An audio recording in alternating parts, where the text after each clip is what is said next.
Hello and welcome to Shop Talk with Dan the Man. Today's video we're going to talk about this. This is Ridgid'S cordless grinder. So how does this compare to the old models? We're going to go through the specs on this. So from top to bottom, what it has for features. Is it better than the old model that they had, and what would be the differences? And also we're going to use this for some hands-on, some cutting, some grinding, and see how it fares in a test. Stay tuned to find out more. Hello, if you're new to this channel, my name is Dan Shannon. I enjoy woodworking as a hobby and being out in the shop. On this channel, dive deep into my shop as we explore tools and tool reviews, as well as chatting about everything related to woodworking. If this grabs you by the tool belt, please subscribe to my channel if you want more videos like this.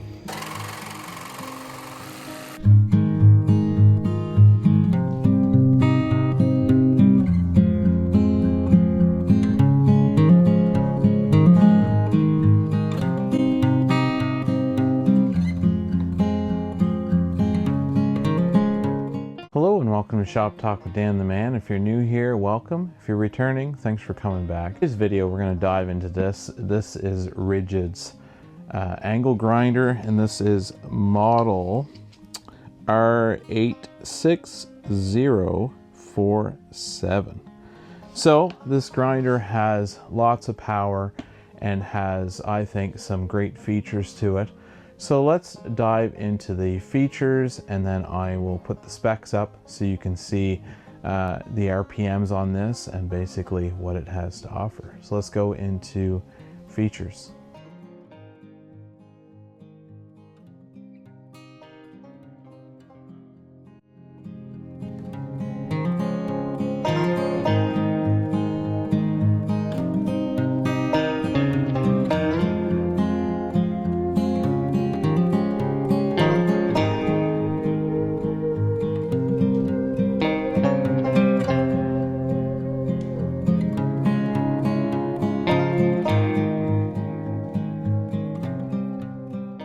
So the features on this particular grinder, as you can see here, they have a handle. This threads on to this side.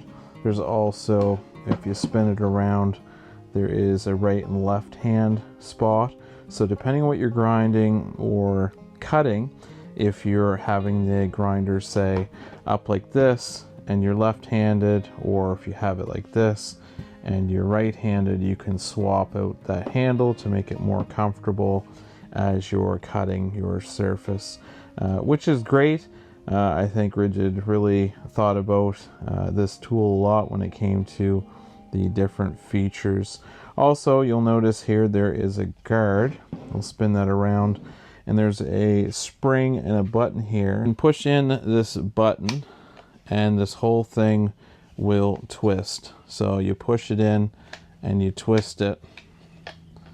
So then you can change the angle. So if you're cutting here and the sparks are flying this way, you can actually block it. Same if you're cutting downward, you can push this button and turn it. And there's settings that it will automatically snap into as you're going. You can hear that click sound. You can kind of see in there where it locks in place, which is a great feature. You just turn it until it locks. So I really like that. It's a great safety feature. So if you're cutting down and you want the sparks to catch inside the guard away from your face, then you can move that. So well done, Ridgid, when it comes to the guard placement. Another cool thing is when you're changing out your disc, whether it's a cutting or the grinding version, you can just push down on this button on the top, and then this tab flips up like so, and then you just unthread it. So it's got a catch, so you notice there it was free spinning, and you press the button, it'll actually lock in place, and then you can back it out by turning this, and of course it will loosen this butterfly type of fastener, and then it snugs down, so it's slightly rounded, so it snugs up really nice. Make sure you keep your finger on that button, and once it's in place, you just press down that tab again. So you're nice and locked in. It's not going nowhere. So that is a great feature. Very quick, toolless. The original version had a wrench on the tool. It actually had kind of two teeth that would line up with either side, and then you had to like turn it. So this is a toolless design compared to the original.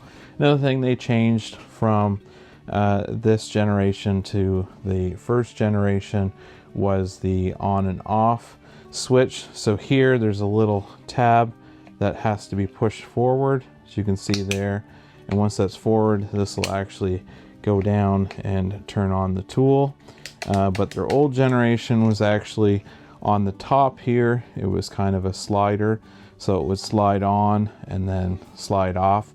So I really like this feature better because your hand is always going to be here when you're grinding. Flick forward and then put the trigger on, so as you're working, it just seems like an easier spot. And then if something were to happen, this seems like an easier way to let go and then turn the tool off, whereas here I'm not sure how quick you would be to thumb that back. So I thought that was a great difference in design. This has a great blower here with cutouts for airflow, so depending on how long you're using it for, it'll actually breathe really well. And on the backhand side, at the base of the tool, you'll notice here there is a filter, and you can actually take that off and clean that, so it just pops out, and you can wash that with some soapy water, some hot soapy water, and that just kind of keeps the inside nice and clean, because a lot of these types of tools create a lot of sparks, dust, and debris as you're grinding and cutting. And of course, here is your shoe for your battery terminal. There is no belt clip for either side. It looks like there'd be a spot. I think this is just kind of a standard design they have for a footprint, but they don't have an actual bolt here compared to other models for a clip. So that'd be kind of weird clipping this onto your pants, but I guess you know, maybe you could if you wanted to. But yeah, so that's it for the features of this tool. There's not really anything I can think of that I haven't shown yet. It's got I don't see any LED light on this particular tool. A lot of Ridgid'S do have LED lights, but this one does not, which isn't a big deal. I don't see where they could have put it, because anywhere you look, it's gonna cast a shadow on the blade while you're using it. So you know, that's that. All right, let's jump into the hands-on, see what this is capable of. I do have a grinding wheel, so this is a Ridgid. This came with it. It's their default grinder wheel, and then I got this cutting disc, and this is actually a Diablo version with diamonds in the blade, so you can cut through some steel or bolts or whatever you need to do. So let's jump into the hands-on.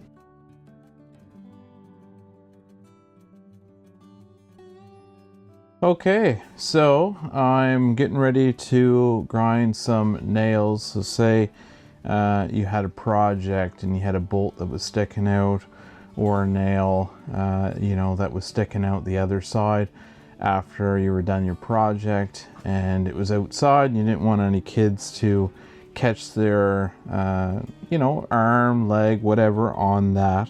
You can actually, you know, grind that off or cut that off. Or if you had a bolt that you needed to cut off, say from a toilet or different things, you can actually use an orbital saw. It'll actually be recommended more than this big grinder. But if this is all you had to work with, then, you know, perfect. I just want to talk about safety for a sec. Basically, this kind of looks a little ridiculous. Hard hat and visor. And I also have some safety glasses on. but never too careful when it comes to this grinder. Sparks coming at you is no joke. I should have a long sleeve shirt on. Technically, do you have to? You know, it wouldn't hurt, but with the guard, as long as the sparks are not facing you, which is ideal. If I was doing this for hours at a time, I definitely want to have long sleeve shirt on, just in case that guard wasn't where it needed to be. Then of course I have the big visor. My voice sounds probably a little bit weird, but this is just another precautionary for my face.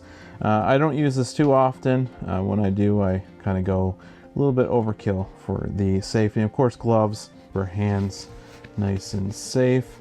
So now we can make sure the grinder is ready. We have the right type of disc on here. This is a Diablo cutting disc with diamond blades, and I'm going to be cutting, so make sure the sparks are where I want them to be so I can turn the wheel depending on the angle I'm cutting. So I'm going to start here with this nail, these couple nails, and then these couple screws, and try the cutting out. All right, so that is where I'd want it. I'm going to lock that in place. All right, let's go ahead.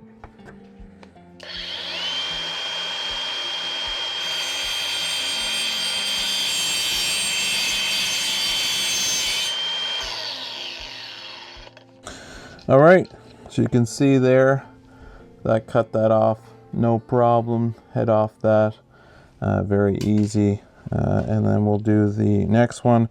I'm going to turn the head a little bit more here so I can get into it a little bit better.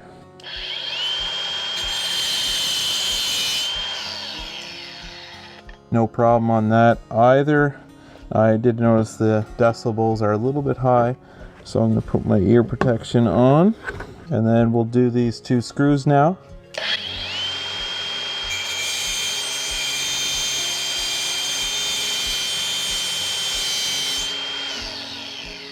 Cut that, no problem.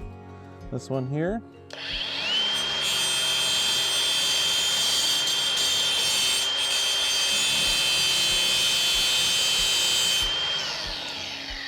Cut that, no problem. We'll go back and just kind of trim these ones up.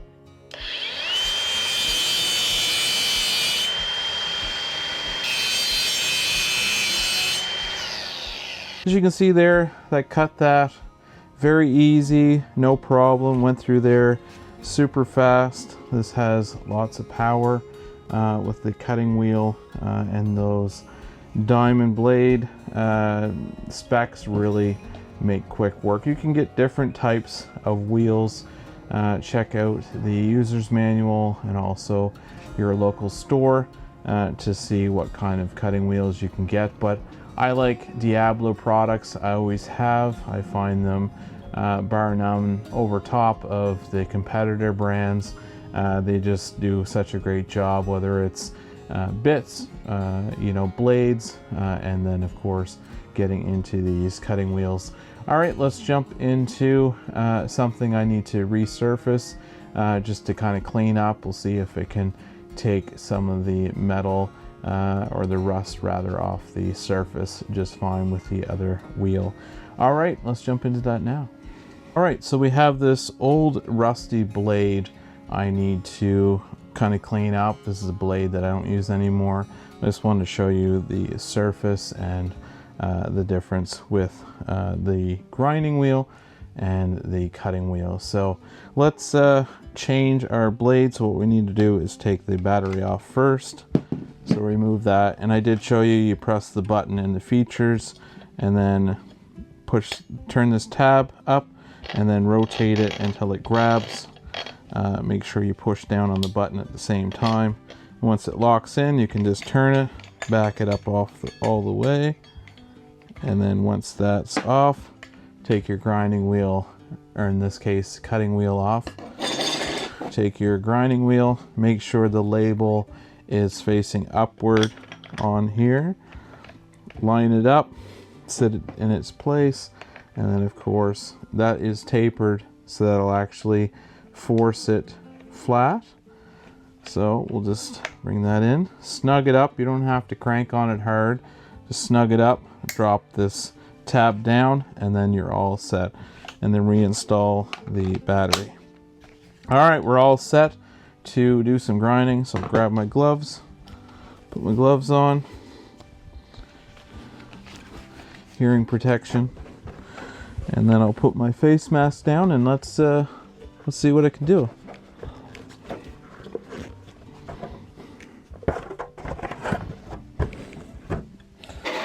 I'll put the grinding or the cutting out of the way.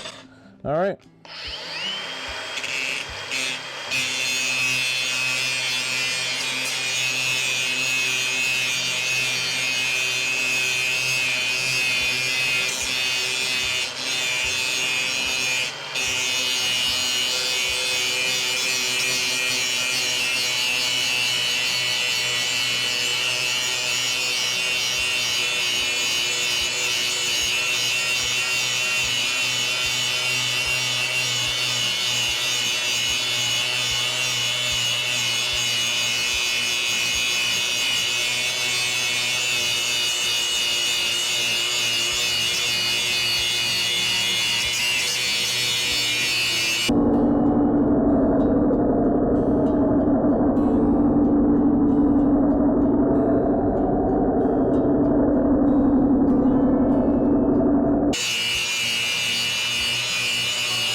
Alrighty, as you can see there, it made quick work of the rust on this blade. I'll just show you that up close.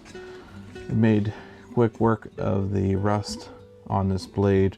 I could go around and do the entire thing. But this goes to show if you have a project, say it's a mower blade, or maybe a piece of metal you had lying outside for a long time, you can definitely work your way and make sure it takes the rust off. And this I wouldn't use again. Like I said, it was just for test purposes to show you what this grinder can do. But I'm very happy with that. You can buy better grinding wheels. This is just the one that came with it.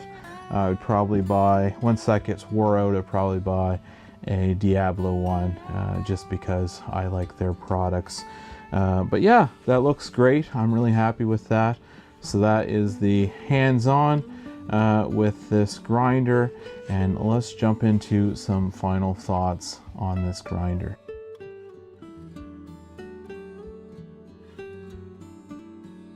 Thanks for watching today's video. Hopefully you learned a little bit about this new grinder and the comparison between this grinder and the old one, and why you would want to upgrade to this new version. The power and the capabilities, we cut some things, we ground down a couple things, and yeah, it works great. Anyone that has a shop should have a grinder at some point. Even if you're not doing woodworking, there's always a point where the grinder will come in handy. I didn't have one for years, and I decided to get one, and I'm actually really glad that I got it. There's a few things around the house I didn't know that I needed to use it for, and voila, I have the product to try that out on. So one of them was a set of clippers for cutting branches around the yard. I was able to grind off, with the grinder wheel here, I was able to grind off some rust. So that made that a lot sharper and perform that much better. Another thing I used this for recently was my mower blade. So I had to take my mower blade off the mower, off the deck, put it in a clamp, and then I used the grinder wheel to grind down the blade to get a nice sharp edge on it. And I would recommend counting your layers This is not a how-to on blades or anything, but if you are doing your blade with the grinder, just make sure you count how many passes for each side. So if you do 3 passes on the one side of the blade, make sure you do 3 on the other. Father-in-law taught me that when it came to sharpening the blade. And then you can hold it in the middle just to make sure it's balanced correctly. And if you find one side's too heavy, then go across the other side once more just to balance it out. Because when the motor spins, of course, it rotates and it keeps it even keel, so you wouldn't want more metal taken off the one side than the other. Anyways, that is just a little tidbit of information. Back to the angle grinder. Perfect tool for my shop. Works great. Does everything I need it to as far as the day-to-day. And just like anything Ridgid related, it has the LSA. So register this. You have 90 days. Fill out the form online and ship it off. So make sure they have that information. That way, if anything happens to this, if it dies on you or some of the parts fail, they cover it for life. Same with the batteries. Any tool you have that comes with a battery, or if you buy it separately as a product, make sure you register that. Same thing applies. You got 90 days. If it dies on you or you have any charging issues, or even over time it depletes its charge and it doesn't work as well, you can also get a new battery from Ridgid. They guarantee it. As long as it's registered, like I say, online, you have 90 days. If you haven't already and you'd like to be part of the Shop Talk family, we talk tool reviews and shop related things. So please click on that subscribe button down below. We'd love to have you aboard the Shop Talk family. And thanks for watching today's video. And if you haven't already, please give me a thumbs up. It would help with this video getting it out to more people. Have yourself a great day, and I will see you on the next one.